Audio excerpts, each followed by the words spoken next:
Oke, hari ini saya akan sedikit review mantan flagship lagi ya. Kali ini keluaran dari Huawei, yaitu Huawei Mate 50. Ya, HP ini keluaran sekitar tahun 2022 yang lalu, tapi sayangnya Huawei tidak meluncurkan resmi di Indonesia. Kalau ada yang beredar di Indonesia paling versi global maupun versi China. Tapi versi yang saya punya ini versi global ya, karena saya beli di Malaysia, jadi versinya versi global bukan versi China.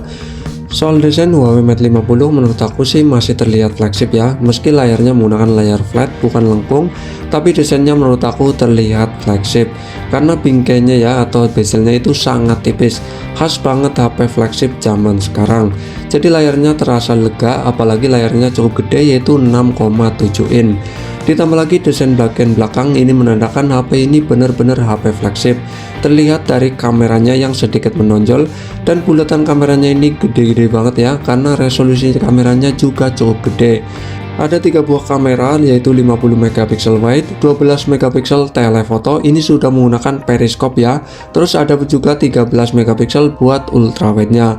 Tentu ini sangat mantap sekali buat kebutuhan fotografi maupun videografi.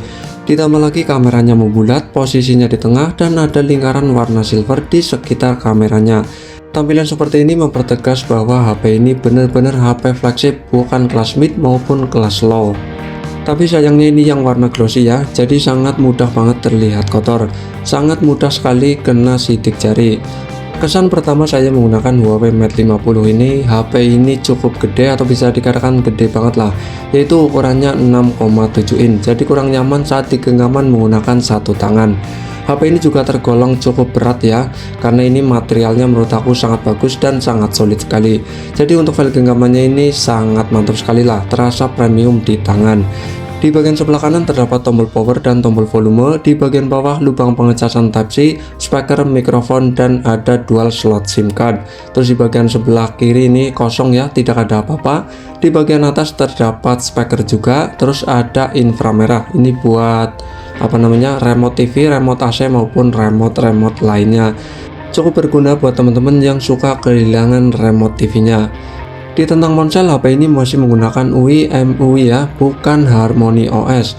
Ya, ini masih menggunakan MUI 14.2.0, belum Harmony OS karena ini versi global ya, bukan versi China. Jadi masih menggunakan MUI, bukan versi Harmony OS-nya. Dan untuk chipsetnya ini menggunakan Snapdragon 8 Plus Gen 1. Ini menurut aku sih sangat mantap ya. Untuk patch keamanannya masih dapat update yaitu di 1 Desember 2024. Jadi ini masih dapat update di bulan Desember sekarang. Soal baterai, HP ini juga cukup gede yaitu 4460 mAh ya. Menurut aku sih masih sangat bisa diandalkan di tahun 2024 ini. Saya memakai Huawei Mate 50 ini juga cukup irit ya, buat kebutuhan sosial media maupun buat kebutuhan ngegame. Ini bisa tahan seharian kalau buat sosial media. Kalau buat ngegame pun HP ini menurut aku masih sangat irit lah, buat kebutuhan ngegame maupun kebutuhan non gaming. Soal pengecasan, Huawei Mate 50 juga sudah cukup kenceng ya, meski tidak sekenceng zaman sekarang yang sampai 120 watt. Di Huawei Mate 50 maksimal di 66 watt. Tapi di sini saya cuma ada pengecasan yang maksimal 40 watt. Ini milik Huawei Mate 30 Pro. Tapi ini sudah sangat cukup lah menurut aku. Buat pengecasan di Huawei Mate 50 dari 0 ke 100% kurang lebih cuma 30-40 menitan. Jadi ini tergolong sangat kencang sekali. Jadi apabila kita buru-buru, tinggal colok saja nunggu 30 menit, HP ini sudah terisi full dengan sendirinya. HP ini juga sudah support dengan wireless charging ya. Ini pengecasan menggunakan wireless charging. Ini maksimal di 50 watt, tapi sayangnya saya tidak punya wireless charging yang dayanya mencapai 50 watt. Jadi ini hanya sekedar contoh saja bahwa HP ini support wireless charging. Soal fitur-fitur di Huawei Mate 50 jelas sangat lengkap sekali ya, seperti adanya NFC, gyroscope, wireless charging, dan fitur-fitur lainnya. Tapi sayang tidak menggunakan fitur Dolby Atmos, jadi untuk speakernya menurut aku sih biasa saja. Dan HP ini juga tidak bisa menggunakan jaringan 5G ya. Ini sejak perang dagang antara China dan Amerika, Huawei dan Amerika, jadi Huawei Mate 50 ini tidak bisa menggunakan jaringan 5G, mentok di 4G saja. Meski menggunakan chipset yang sudah mendukung 5G, tapi sayangnya tidak bisa menggunakan jaringan 5G. Soal layar, Huawei Mate 50 juga tergolong cukup bagus ya, sudah berjenis OLED dan layarnya resolusinya juga sangat tinggi, yaitu paling tinggi yaitu 1224 x 2700. Untuk standarnya yaitu 1088 x 2400 dan untuk rendahnya yaitu 816 x 1800. Kalian juga bisa setting untuk mode otomatisnya. Buat kebutuhan nonton video, HP ini juga menurut aku sangat bisa diandalkan ya. Resolusinya juga sangat tinggi yaitu 2160p 60 HDR. Jadi buat kebutuhan nonton video, HP ini jelas sangat puas sekali. Ditambah layarnya yang sangat gede yaitu 6,7 inch. Jadi buat kebutuhan nonton video pokoknya sangat puas lah menurut aku. Huawei Mate 50 juga sudah mendukung refresh rate yang cukup tinggi, ada dua pilihan yaitu 60Hz maupun 90Hz, tapi juga ada pilihan yaitu dinamis, jadi untuk menyesuaikan konten yang ada di Huawei Mate 50 ini. Buat kebutuhan scroll di sosial media seperti Instagram, Telegram, Facebook maupun lainnya, Huawei Mate 50 menurut aku sih ini sangat mulus sekali ya, karena sudah mendukung refresh rate yang cukup tinggi yaitu 90Hz. Menurut aku sih sudah sangat cukup sekali ya, daripada HP buah-buahan yang harganya puluhan juta tapi masih 60Hz. Untuk keamanan layar, Huawei Mate 50 mengandalkan dua keamanan ya, yaitu ID sidik jari dan pengenalan wajah. Untuk ID sidik jarinya ini sudah in-display fingerprintnya. Fingerprintnya pun ini sangat akurat dan sangat bisa diandalkan. Lanjut soal Google Play Store di Huawei Mate 50 ini. Di sini saya mengandalkan aplikasi bawaan yaitu App Gallery. Ya meski menurut aku sih kurang sempurna ya. Ada beberapa aplikasi yang kurang support di App Gallery ini. Tapi menurut aku sih ini sudah cukup sempurna lah. Banyak banget aplikasi yang sudah tersedia di App Gallery dan menurut aku sih cukup bisa diandalkan. Tapi buat teman-teman yang masih mengandalkan Google Play Store untuk menginstal aplikasi bawaan dari Google, di sini saya mengandalkan aplikasi Gbox atau Gbox. Ini aplikasi yang sudah tersedia di App Gallery. Kalian bisa download aja di App Gallery, nanti kalian install saja. Di sini sudah tersedia Google Play Store ya untuk menginstal banyak banget aplikasi yang tersedia tentunya di Google Play Store. Menurut aku sih ini masih cukup bisa diandalkan ya buat teman-teman yang masih ketergantungan dengan ekosistem Google seperti saya. Jadi bisa mengandalkan Gbox di Huawei Mate 50 maupun Huawei keluaran terbaru yang tidak bisa install aplikasi Google Play Store secara normal. Soal performa, Huawei Mate 50 menurut aku sih cukup memuaskan ya, meski skor Antutunya cuma 893 ribuan. Ya padahal menggunakan chipset yang menurut aku skor Antutunya bisa mencapai 1 juta lebih, yaitu Snapdragon 8 Plus Gen 1. Kalau di merek sebelah kan bisa 1,2 juta, tapi di Huawei Mate 50 cuma bisa 893 ribuan. Tapi skor Antutu jangan jadi acuan ya, karena soal performa Huawei Mate 50 ini jelas sangat memuaskan, baik buat kebutuhan game maupun kebutuhan non-gaming. HP ini saya biasa buat main Mobile Legends ya. Untuk grafiknya pun menurut aku cukup tinggi, yaitu bisa ultra dan super. Tentu buat kebutuhan game seperti game Mobile Legends, HP ini sangat bisa diandalkan. Meski sedikit agak panas, tapi nanti kembali dingin seperti semula. Jadi menurut aku sih ini cukup memuaskan lah buat kebutuhan gaming.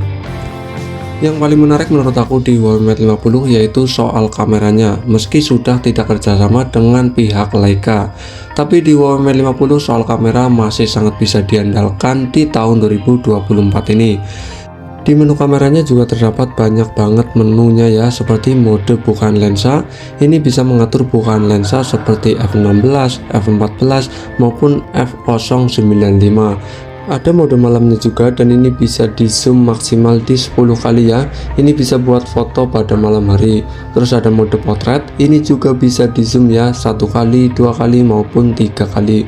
Menurut aku sih ini sangat berguna sekali buat mode potret zoom yang cukup jauh. Terus ada mode foto, ini bisa di zoom yang sangat jauh, yaitu maksimal di 50 kali zoom di Huawei Mate 50 ini. Dan untuk optical zoomnya ini maksimal di 5 kali optical zoom ya, tapi maksimal zoom digitalnya di 50 kali digital zoom. Menurut aku sih ini sangat bisa diandalkan buat kebutuhan foto pada jarak jauh. Untuk mode video menurut aku juga bisa diandalkan ya, ini maksimal di 10 kali zoom, dan gambarnya juga menurut aku cukup bisa diandalkan ya, cukup bagus lah meski zoomnya mentok di 10 kali. Buat teman-teman yang kurang dengan mode, kalian juga bisa ke lainnya, yaitu ada banyak mode yang kalian bisa pilih seperti super makro, gerak lambat, panorama, monokrom, dan lainnya. Kalian bisa sesuaikan dengan keinginan kalian. Buat teman-teman yang suka dengan mode manual, di Huawei Mate 50 juga ada mode Pro ya. Kalian bisa pilih mode Pro ini. Apabila kita tarik dari bawah ke atas, ini ada mode rasio ya. Kalian bisa pilih saja rasionya 4:3, 1:1, atau layar penuh. Terus ada menu LED flash, ada menu Xmake ya. Kalian bisa pilih mode asli, hidup, maupun cerah. Jadi kalian bisa mengatur hasil dari fotonya. Ada mode AI juga, kalian bisa aktifkan mode AI maupun nonaktifkan. Terus ada gambar bergerak ya, kalian juga bisa aktifkan juga. Ada filternya juga. Pokoknya soal kamera di Huawei Mate 50 sangat bisa diandalkan baik buat kebutuhan foto maupun kebutuhan video. Dan untuk hasil kameranya seperti ini.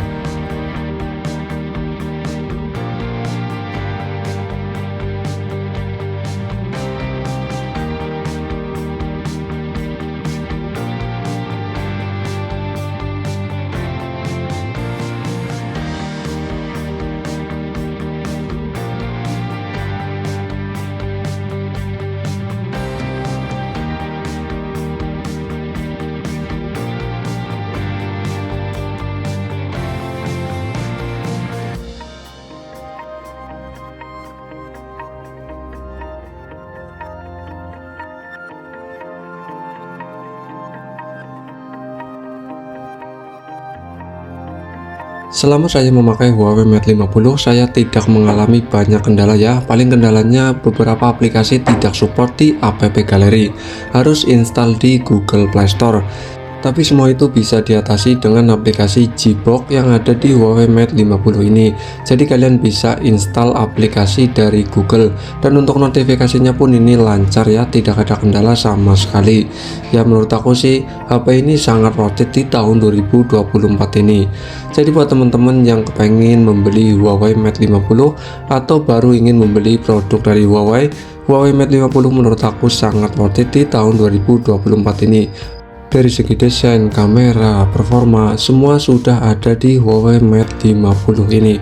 Jadi buat teman-teman yang pengen beli, harganya sekitar 5,5 sampai 6,5 jutaan. Itu biasanya dapat yang batangan, tapi sudah bea cukai di Indonesia. Apalagi soal kameranya di Huawei Mate 50 saya sangat puas lah. Meski sudah tidak kerjasama dengan Leica, tapi soal hasil kamera menurut aku sih masih sangat memuaskan di tahun 2024 ini. Kendalanya di Huawei Mate 50 paling menurut aku yaitu HP ini gampang banget panas, tapi gampang banget juga HP ini dingin. Dan juga ada beberapa aplikasi yang tidak bisa diinstal di App Gallery. Tapi tenang, semua itu bisa diatasi dengan install Gbox, yaitu bisa install aplikasi di Google Play Store. Ya paling cuma kendalanya itu saja, yang lain semua sangat worth it di tahun 2024 ini. Jadi buat teman-teman yang pengen beli, silahkan beli saja. Oke, jadi cukup sekian ya bos ya. Terima kasih, mantul.